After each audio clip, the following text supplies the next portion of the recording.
Epiminder is an Australian company focused on the development of the Minder device, which is currently under review by the Food and Drug Administration. So for right now, this is an investigational device only.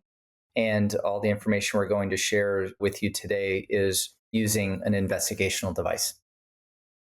Welcome back to the Chase MedSearch Podcast. I'm delighted to have a new friend join us today, Chip Moebus, VP of Market Access for Epiminder. Chip has been in the healthcare industry for over 25 years, serving in multiple roles from field sales leadership to leading teams focused on managed markets and health economics at Medtronic, Senseonics, and Mainstay Medical. He has been a key contributor to the senior leadership team within the organizations he's been a part of to drive the commercialization effort for both therapeutic and diagnostic medical devices. Most recently, he is part of Epiminder, which we're going to talk about today, an Australian company that is developing an implantable subscalp continuous, and I'm going to mess this word up, help me out, Chip. Encephalogram or EEG. Okay, EEG monitoring system, where he leads the early commercialization work in the United States. Chip, welcome to the Chase MedSearch Podcast. It was great to meet you at NANS in Orlando. Productive meeting? Had a good time? It was. So, typically epilepsy is not at the forefront of a NANS conference, but there's been some activity within neuromodulation that's focused on technologies that address the epileptic condition. Mm-hmm. And so Mike Stout, who is a functional neurosurgeon up at Case Western Reserve, has been very focused on expanding awareness and education on the use of neuromodulation therapies for epilepsy. Mm-hmm. And it was an opportunity for me to come in sort of being new to epilepsy and learning more about the epilepsy space, some of the novel treatments that use neuromodulation, although the technology we're working on is not necessarily a neuromodulation device, but you really need to get in and understand how these technologies are working and being embraced by the community to really figure out how we're going to fit into it as we bring forward our technology here as we're pending some of the response back from the FDA. Taking a big step back, just to introduce you to our audience a little bit, tell us about how you got into this crazy world of medical sales. Yeah, so not too far adrift of, I think, how a lot of people come into a career, but I had finished up my undergraduate degree at the University of Florida. And of course, my dad was pushing me to get off payroll and right even before I graduated. And my mom had been working actually as a scientific liaison for Merck Pharmaceuticals back in the day when they'd first developed the first protease inhibitor. And she had been brought in as a registered nurse to help create the educational path for infectious disease clinicians to treat HIV using Merck's drug at the time.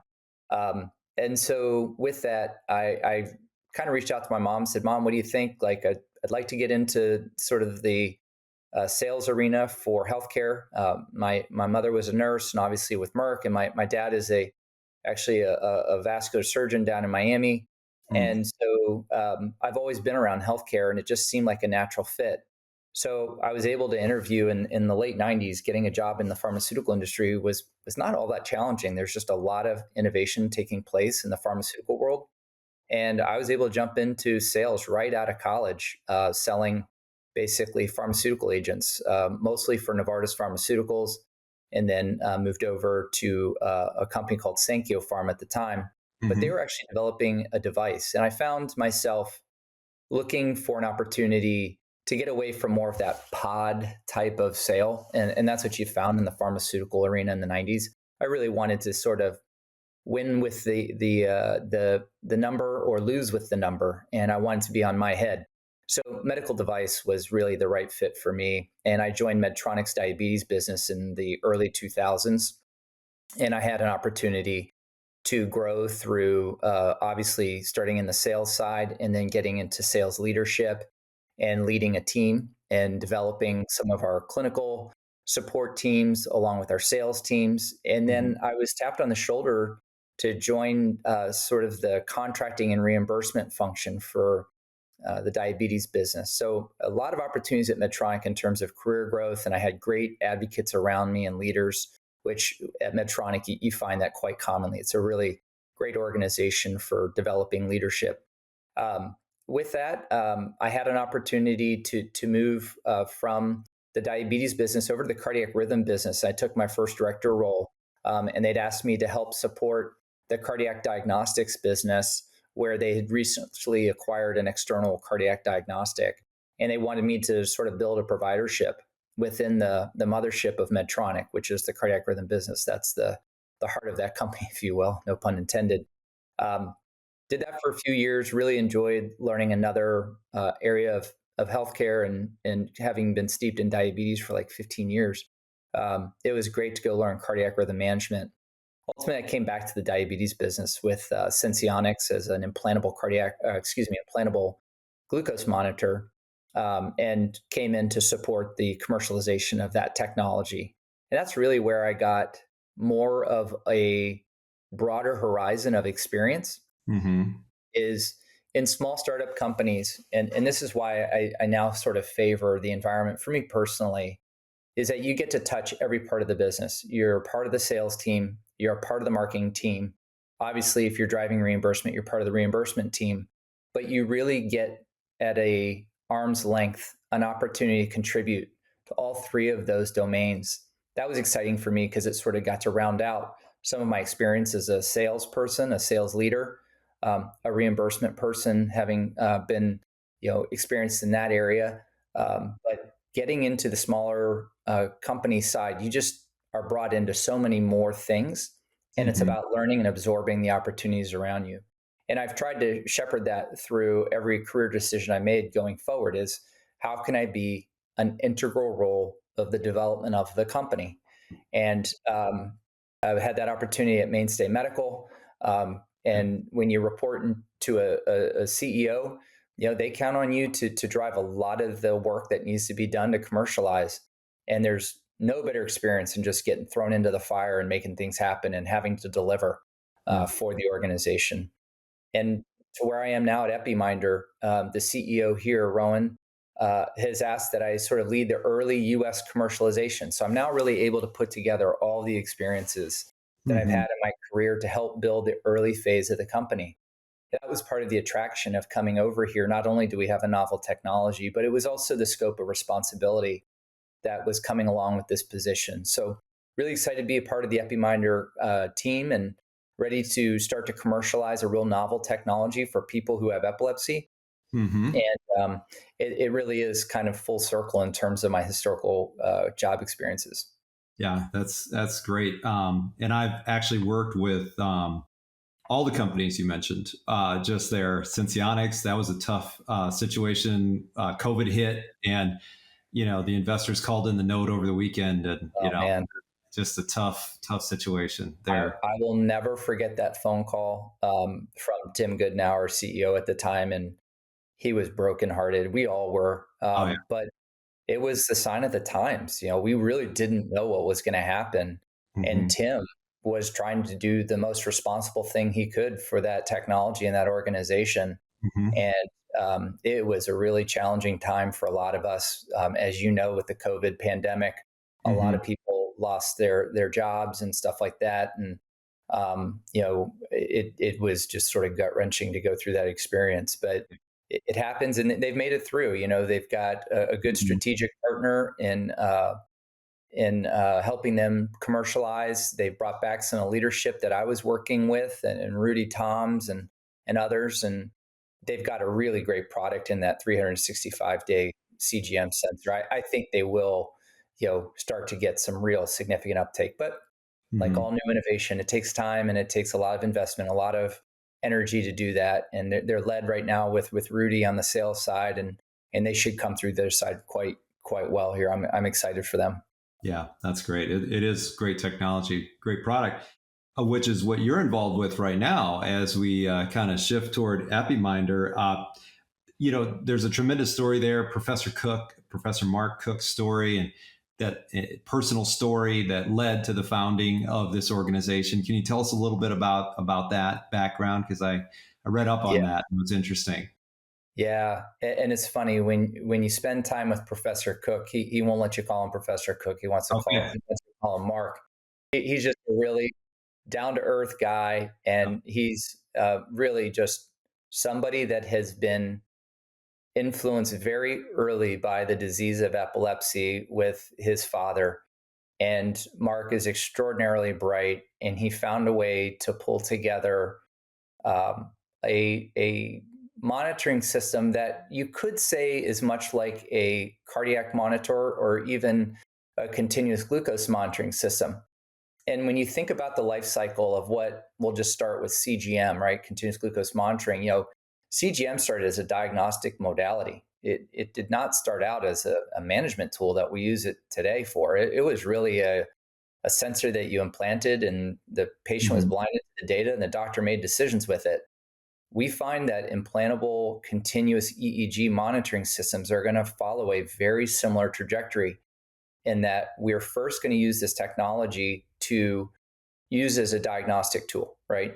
Show clinicians where the seizure activity is, or the EEG signal that could be a seizure. That's up to them to adjudicate.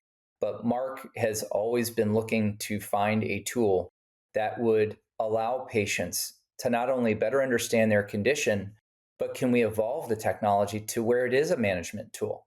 Now, that's still to be seen. That's very aspirational for where the technology is today. And epilepsy is not like diabetes. It does not have the same physiological signal that seizures do. So we have a lot of work to do in terms of algorithmic development, how we can incorporate other physiologic signals into our package so that we can use a multifactorial approach to seeing if we can forecast seizures. Again, that's not the label for this device. That's not even the label we're going for.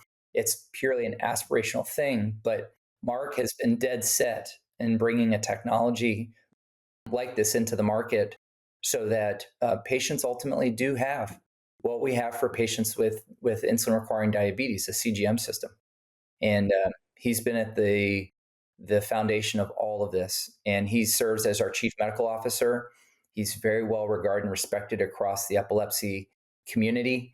And he is very focused on helping us deliver our clinical evidence to support the understanding of the technology. So he is an extraordinarily huge cog in our wheel at Epiminder to not only start with the foundation of the technology, but to drive forward the innovation through clinical evidence development, future development of the product, and also how we use software and AI algorithms that could help support prediction capability. Again, it's very aspirational. We're not there yet, but that's what Mark is helping us drive at Epiminder.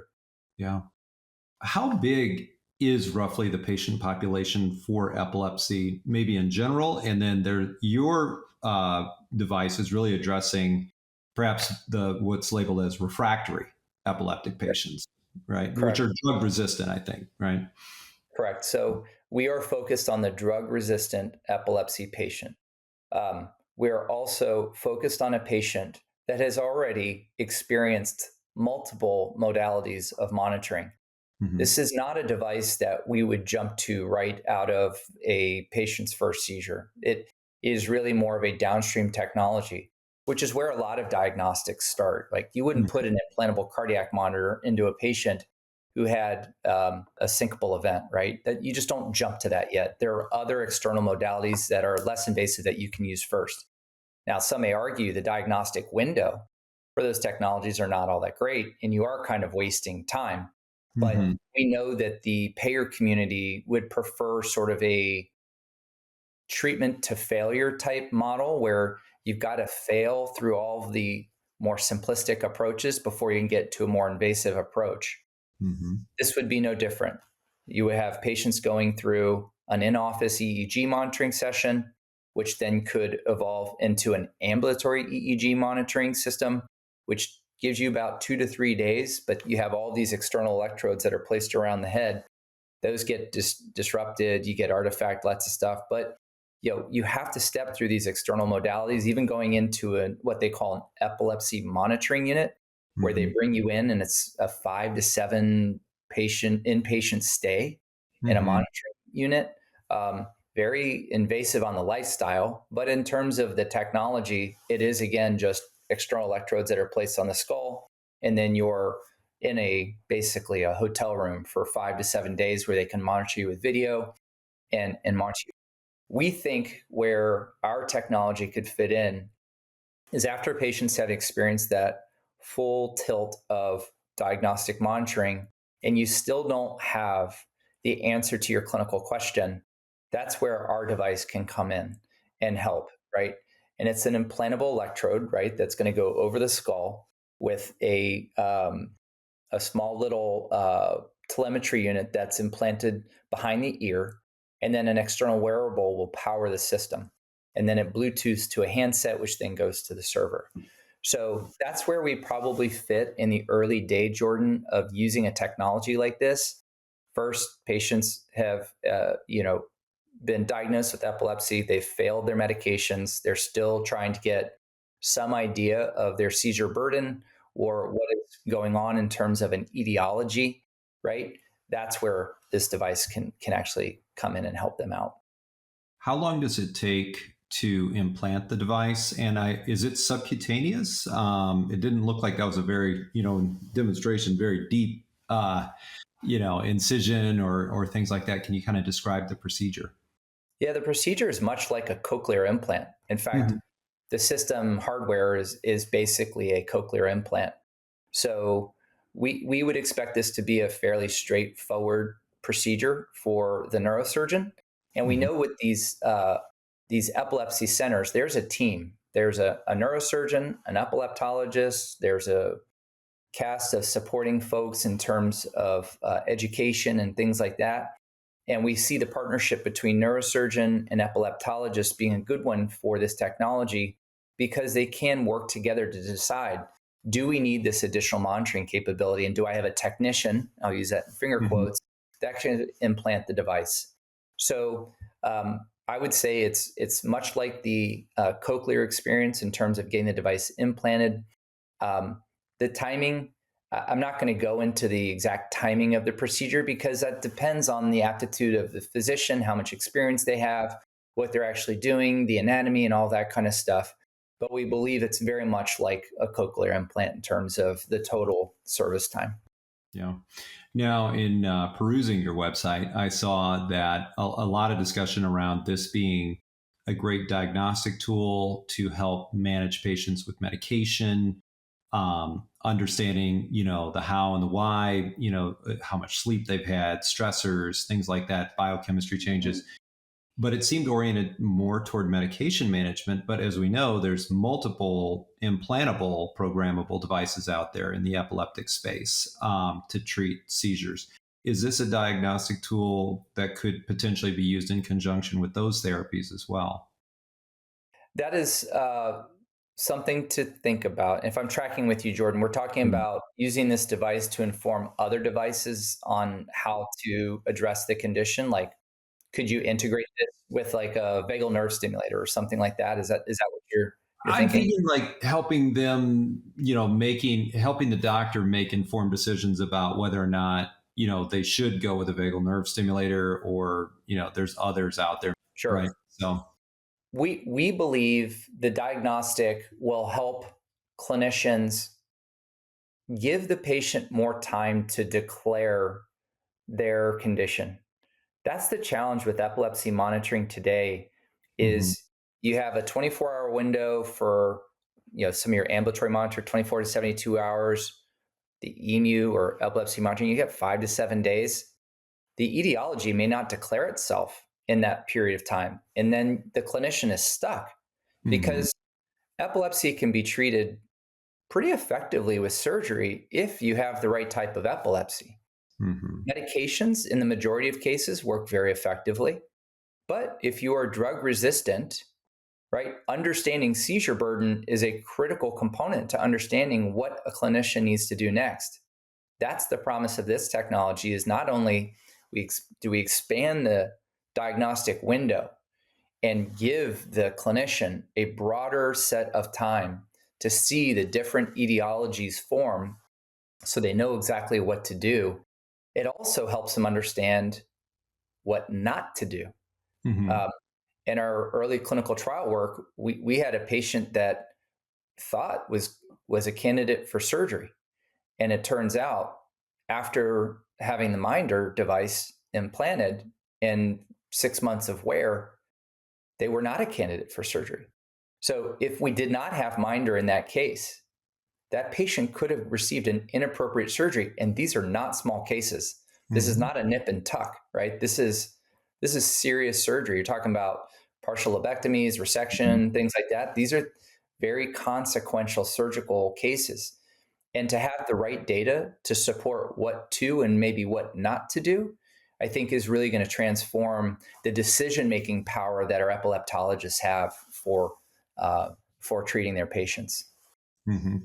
A reminder for those who don't know, we're not just a podcast. We are a medical device recruiting firm, and we fill positions nationally. There's not one state I know of where we have not made placements. Visit ChaseMedSearch.com to find our latest position listings. You can also find me, Jordan Chase, on LinkedIn, and I post up-to-date position listings there.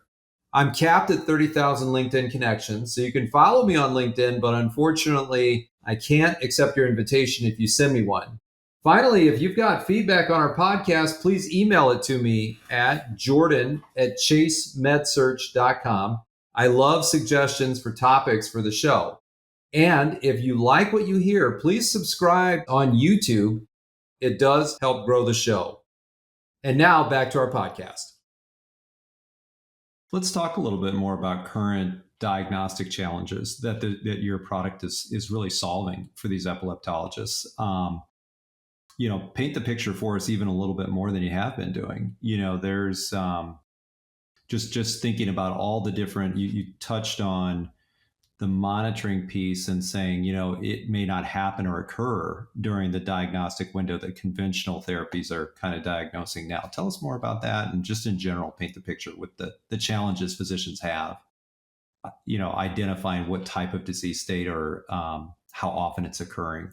Because I didn't even realize that looking at I just figured the doctors would have something easier, an easier way of diagnosing it than they do now. And it doesn't appear to be. Yeah. So in epilepsy today, not only do they rely on the electrographic recordings of the brain to determine seizure burden, seizure etiology, and locating the particular seizure, but they also rely very heavily on patient logbooks. Mm-hmm. So patients do diarize their events. The challenge we're finding in diaries, and because of the nature of the epileptic condition, it's very challenging to get an accurate portrayal of exactly what has happened. And this is to no fault of the patient. The patient is trying to do their best to capture as much information they can so the neurologist can make an educated decision on what to do with their treatment. But inherently, the logbooks have been proven now to be not that accurate. And so we have neurologists prescribing some pretty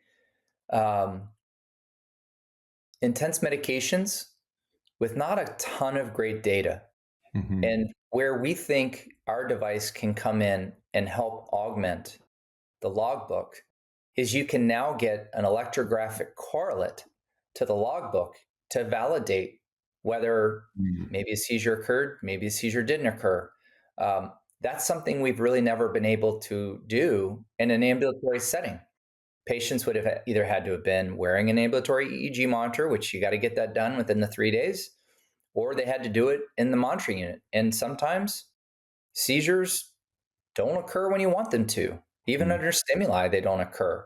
Or even if you're stimulating them, that's kind of an artificial environment. We need to put people in their real working world, under their real influences, to understand their condition in totality. That's going to guide the physician to a better choice of treatment than trying to capture, I guess, if you want to say it, a ghost. Mm-hmm. Because patients really do their best to diarize, but just the nature of the condition lends itself to that being a very challenging approach. And that's where we think we really are going to be able to fit into the market. No, that's fantastic. And I recommend everybody go to your website that listens to this podcast because it's very informative. I learned things, and I've recruited for multiple epilepsy medical device companies for years and years and years. I was at Medtronic when we got the indication for epilepsy and all these things. And I still, you just learn so much. One of the things is the intense burden that patients have living with the disease, and how there's some thought that other stressors going on in their life simply by living with the disease trigger a seizure as well. I wrote down anxiety, stress, uncertainty of when they're going to have another one. There's some thought that actually may trigger one. Is that accurate? Yeah, I mean, for some patients, it can be influenced by sleep. For Mm-hmm. some women, it could be driven by their menstrual cycle. Mm-hmm. There are a lot of external factors that influence seizure activity, and being able to correlate all of those events along with an electrographic recording has been nearly impossible up until this device.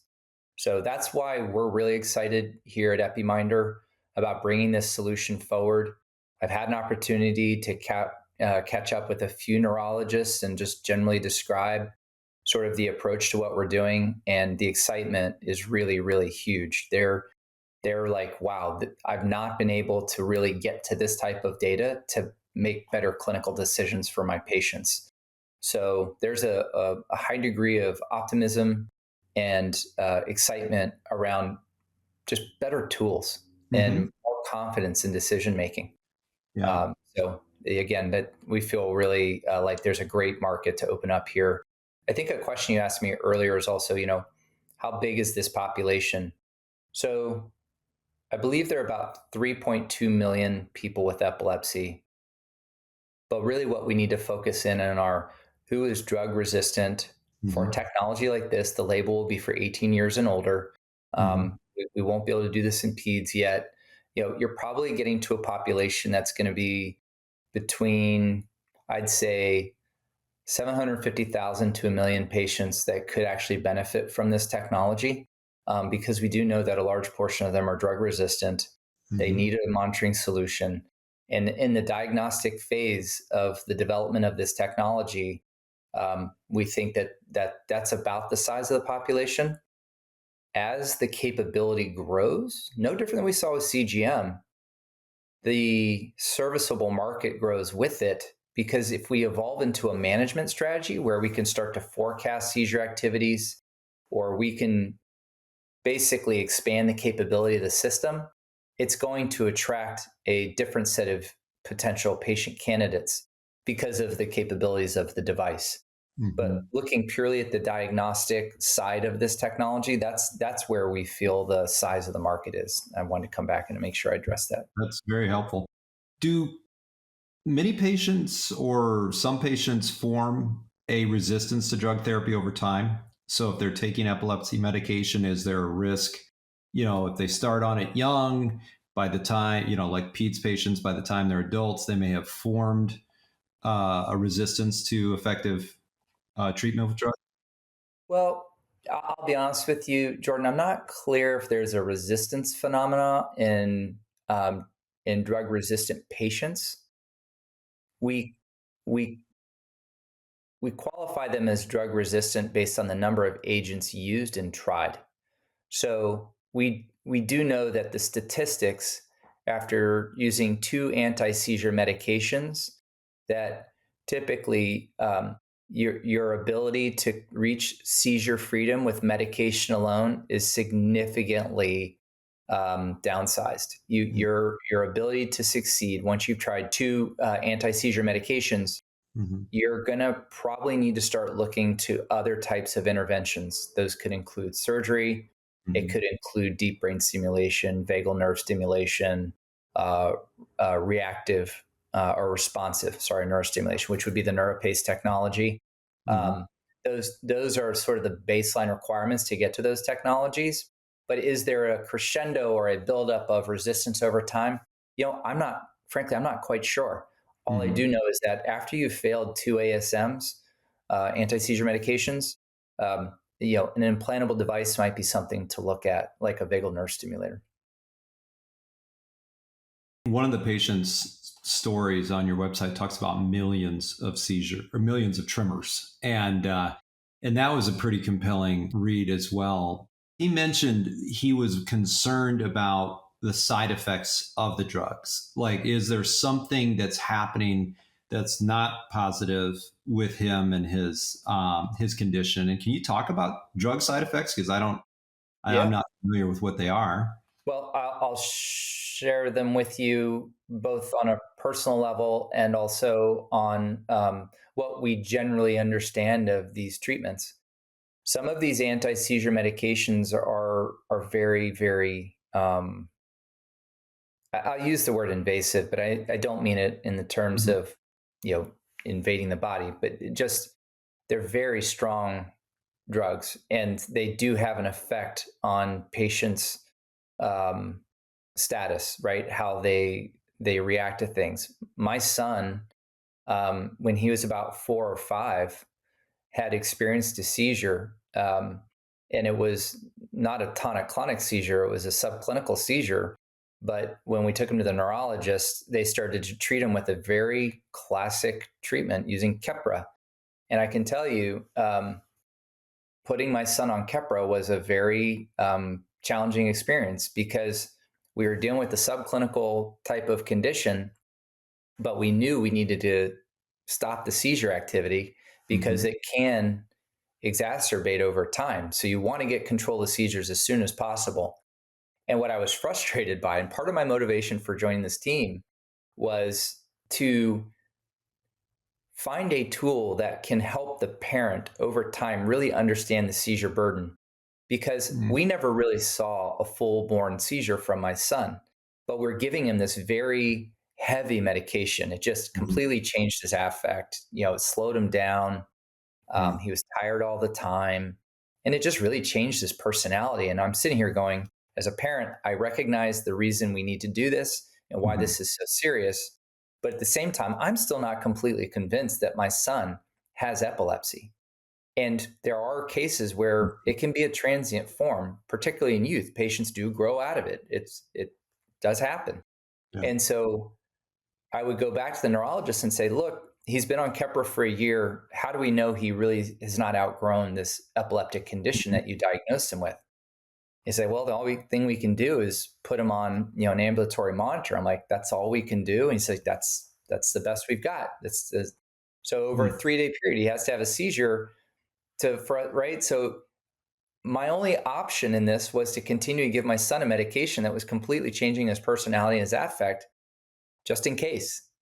And Yeah. that really felt awkward. That really felt strange to me in medicine, that we didn't have a good solution for this. Yeah. And over time, Cameron outgrew his epileptic condition. He didn't have to use Keppra anymore, and we came out the other side. Yeah. But I had to push the neurologist pretty hard to stop using Keppra and then put an ambulatory monitor on him to see if Mhm. there were any seizure activity. And we had never seen a seizure in him since. The only Okay. reason I bring this forward is there are parents out there whose children are Mhm. being treated with these very difficult medications or very challenging medications based on the side effects, and you just really don't know. Yeah. And this is a tool that can really give parents confidence. It can give the clinician confidence. And that's really why I came here. I want to help build this technology to support people that are in a very similar situation I found myself in with my son. Now, I'll say the first generation of this device is not going to be for pediatrics. It's going to be for 18 and older.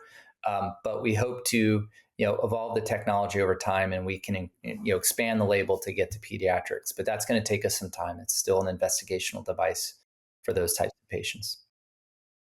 I'm so glad your son's okay and doing sounds like Yeah. doing great. But amazing that you had that personal experience and then can see and put yourself in the shoes of parents that are going through the exact same situation. And what a relief.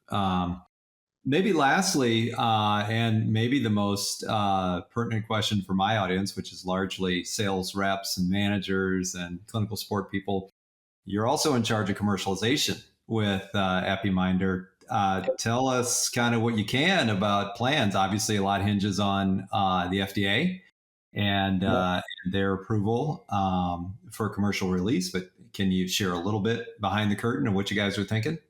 Yeah, so we do need to run a post market study. That's Mhm. a very important piece to the reimbursement puzzle. And one of the big reasons that Rowan brought me into the organization so early was to help guide and steer the thinking around how we would design a clinical study that would meet the appetite of the payers, right? We know the payers essentially are going to control who gets access to this. So we've started very, very early in our approach to a post-market study as soon as we are through the clearance process. Um, so um, in terms of our commercialization, we anticipate that after our FDA clearance, we will then move to um, basically the post market work that we want to do with some of the select epilepsy centers out there. And we will have a commercial presence that's probably what we would call a soft launch to get us Mhm. started, get some more learnings under our belt, and then probably a broader launching of the brand and the product, say 6 to 12 months after that, so that we can ensure we're doing an effective job in educating the community around what our technology can do, who are the right stakeholders that need to embrace this type of technology, and what kind of support we're going to need to provide as an organization as it relates to implanting the technology, helping with ensuring that the data is accessible for clinicians and their patients. So there's a long road ahead of us in terms of what we need to do commercially. But the early days after clearance will be focused on our post market work. And we will work with some of the epilepsy centers for some early commercial type of activity, Mhm. is sort of how we're seeing this unfold. That's great. Maybe we'll have more to talk about offline at some point too. So that'll be fun. Yeah. Well, Chip, Indeed. it's great having you on. Give folks maybe the website so they can go look it up and learn more about the exciting things you guys are doing and keep an eye on you. Sure. Visit us at www.epiminder.com. I bet that was very 90s and how it felt. I don't think I have to use the www anymore. Yeah. But Epiminder.com, EPIMINDER.com, that's right? it. There we go. Epiminder. You got it. Great. Hey, Jordan, thank you to Yeah. you and your team for having me on. Really appreciate the opportunity to share more information about where we're headed as an organization and how we can better serve patients with epilepsy. And look forward to bringing you more updates as we make progress. Excellent. Thank you for being on. Great having you on, Chip.